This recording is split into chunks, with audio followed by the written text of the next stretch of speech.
the use of the register should only be limited to total failure of the kit.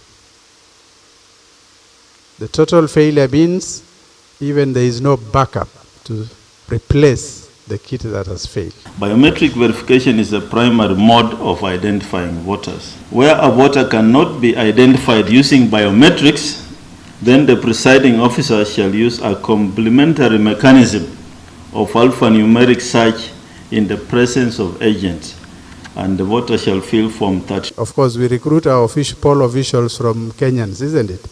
We know who they are. If they are all belonging to one community and they have a preferred candidate, they can decide to collude and say what? Si register iko na watu yetu, wacha to cross alafu tuwa votie. So we are trying to avoid something like that.